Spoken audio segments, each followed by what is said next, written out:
Kapag totoo ang pagmamahal na ipinaparamdam mo, ibabalik sa iyo ng tadhana ang pag-ibig na minimithi mo na darating sa tamang panahon sa isang taong handa kang panindigan sa habang panahon.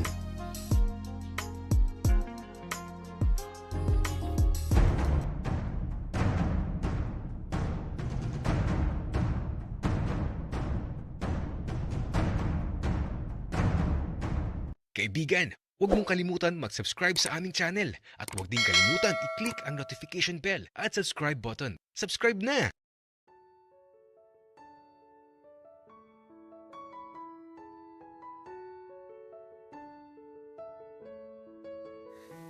Nakarating na ako sa bahay nila Eddie.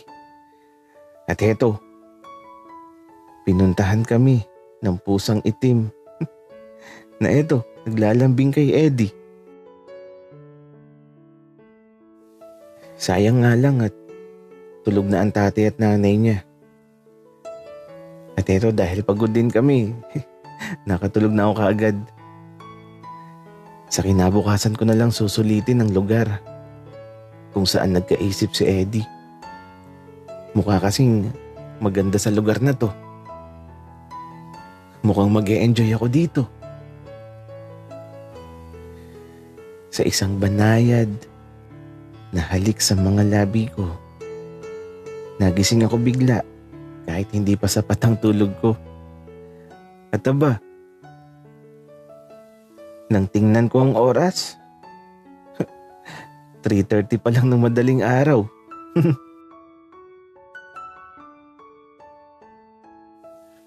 Francis, buti naman at nagising ka kaagad.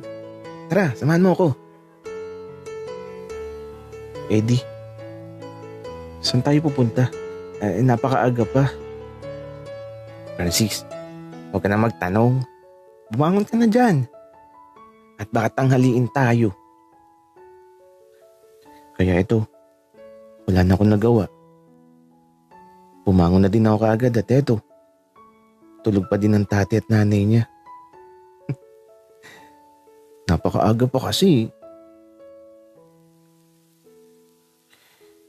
Hindi ko alam kung bakit napakaaga akong ginising ni Eddie. At eto, lumabas kami ng bahay at ayun, may kinuha siyang bisikleta na may sidecar na inilabas niya sa kalsada.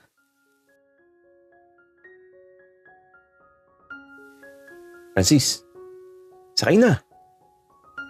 Wika ni Eddie. Siguro mamamasyal kami gamit ang bisikleta pero bakit napakaaga naman masyado? At aba, yung pusang itim, hindi nagpaiwan. Bigla na lang tumakbo at sumakay din sa bisikleta. At naupo dito sa tabi ko. Eddie, saan ba tayo pupunta? Sobrang aga pa, wala pa akong nakikita sa daan. Hey Francis, mas maaga mas masaya. Tingnan mo si Pinky. Ready yan palagi. Tagapagtanggol ko yan. Bakit Eddie? Paano naging tagapagtanggol itong si Pinky? Francis, kapag may asong nagtatangka na humabol sa akin, nako, uunahan na yun ni Pinky. Siya na ang mga habol sa aso na yun. Matapang yan eh. Tingnan mo mamaya. At eto, saktong may aso sa daan na tumatahol. At aba si Pinky, tumakbo patungo dun sa aso at hinabol yung aso. Grabe.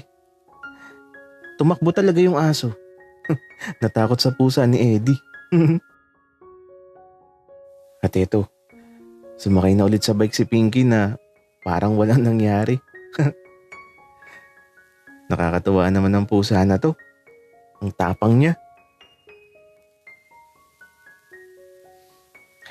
Francis, nakita mo yun? Ganun katapang yang si Pinky. Oo nga eh, napakatapang niya pero Eddie, saan ba tayo pupunta? Basta Francis, mag-i-enjoy ka sa pupuntahan natin. Okay, sige. Uwi ka ako habang ito. Nakasakay lang ako sa sidecar ng bike ni Eddie. At si Pinky, bigla na lang nang habol ng aso sa daan. Nakakatuwa eh. At ilang saglit pa, nakarating na kami sa isang bakery. Kaya siguro napakaaga namin ni Eddie kasi bibili kami ng pandesal. Nagugutom tuloy ako. Kasi ang bango ng naaamoy ko. Amoy pandesal. Francis, andito na tayo. Saglit lang ha. Hintayin mo lang ako. Agad na pumasok si Eddie sa loob ng bakery. At sa paglipas ng ilang saglit, eto na siya. May bit-bit na kahon na inilagay dito sa sidecar ng bisikleta na sinasakyan namin.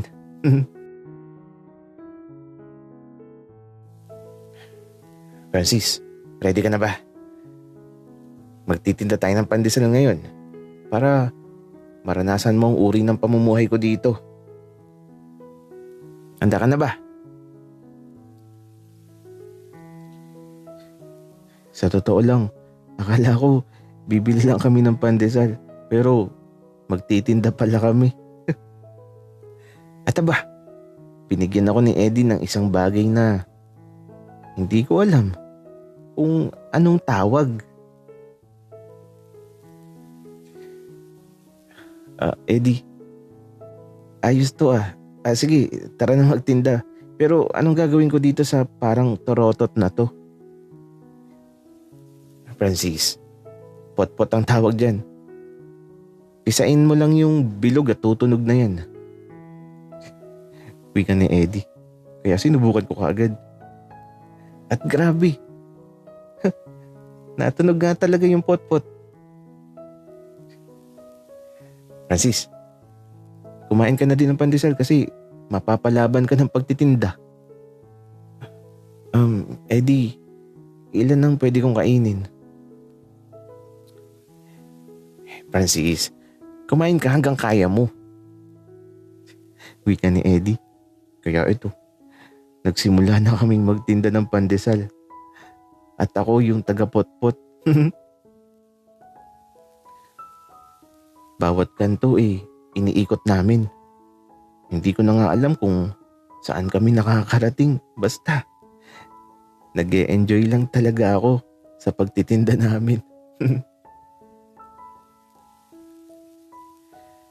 At sa paglipas ng bawat sandali, malapit nang maubos ang pandesal. At ang langit, nagsisimula ng magliwanag. Eddie, mauubos na ang pandesal. Francis, sadyang ganyan. Tara na mo para naman makapagpahinga na tayo. At yung natira na pandesal kakainin na lang natin sa bahay.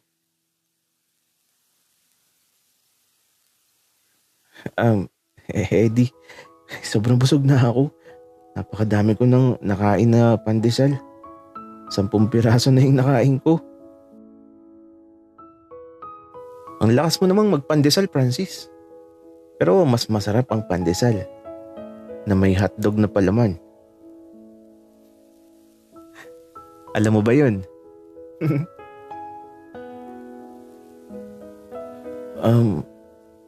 Wala ka namang niluto na hotdog, Eddie. May dala ko, Francis. Kaya lang, nasa pagitan ng mga hita ko. Eddie, puro ka kalokohan. Francis, ang arte mo. Eddie, alam mo, masaya na ako sa pandesal. Di ko na kailangan ng hotdog. Francis, pwede mo naman kainin ng hotdog kahit walang pandesal. Basta, sabihin mo lang kung gusto mo na.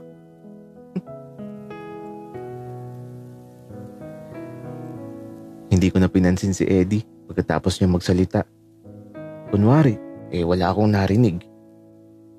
Pero ang totoo talaga, gusto kong subukan. Pero natatakot lang ako.